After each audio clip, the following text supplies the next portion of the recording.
Alright, let's dive into something that's been making waves in the cycling world recently. Imagine this.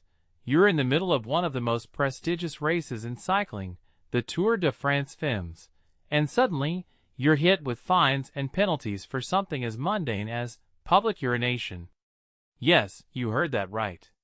Demi Vollering and her FDJ teammates found themselves in hot water during Stage 7, and it's got everyone talking. But here's the thing. This isn't just about a quick pit stop gone wrong.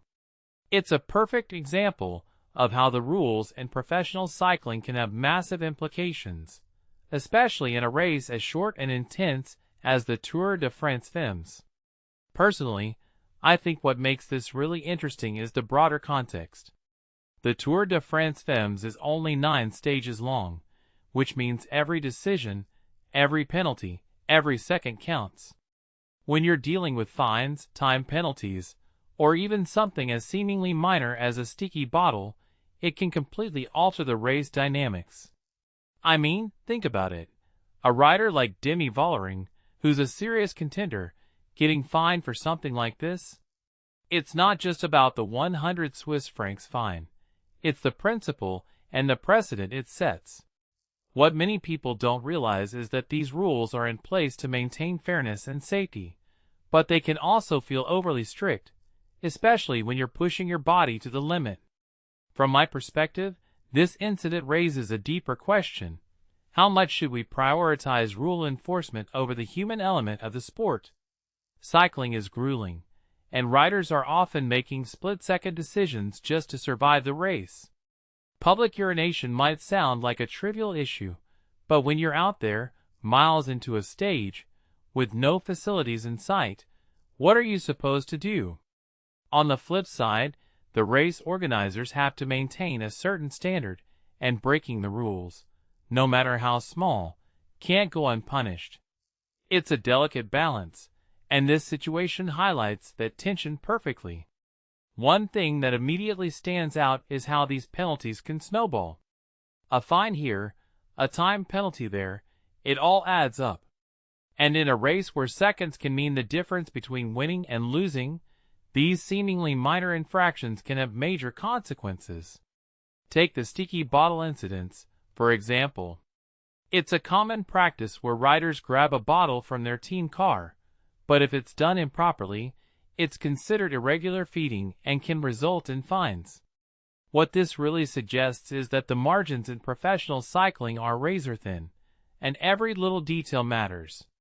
If you take a step back and think about it, this isn't just about Demi Vollering or FDJ.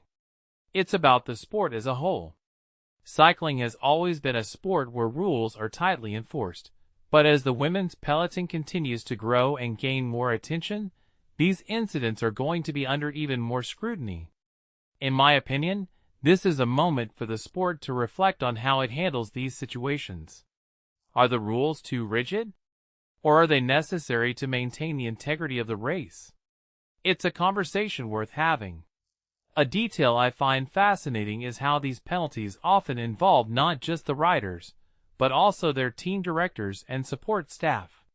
For instance, when a rider is fined for a sticky bottle, their sports director often gets fined too. It's a reminder that cycling is a team sport, and every member of that team plays a critical role. But it also means that one mistake can have a ripple effect, impacting not just the rider, but the entire team's morale and strategy. What makes this really interesting is how it connects to a bigger trend in sports, the increasing focus on rule enforcement and fairness. We're seeing this across the board, from football to tennis, where even the smallest infractions are being called out.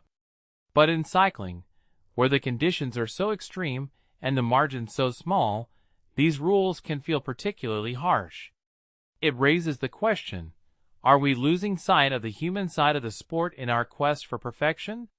In my opinion, this incident is more than just a funny headline about public urination. It's a lens into the pressures, the rules, and the realities of professional cycling. It's a reminder that behind every race result, there are countless decisions, both big and small, that shape the outcome. And it's a call for us, as fans and observers, to think critically about how we want the sport to evolve. So, here's my closing thought. As we watch these incredible athletes push their limits, let's also remember the human side of the sport. Let's appreciate the sacrifices they make, the split-second decisions they have to take, and the pressure they're under. Because at the end of the day, it's not just about the rules, it's about the people behind them. What do you think? Let me know in the comments below. Until next time, keep pedaling.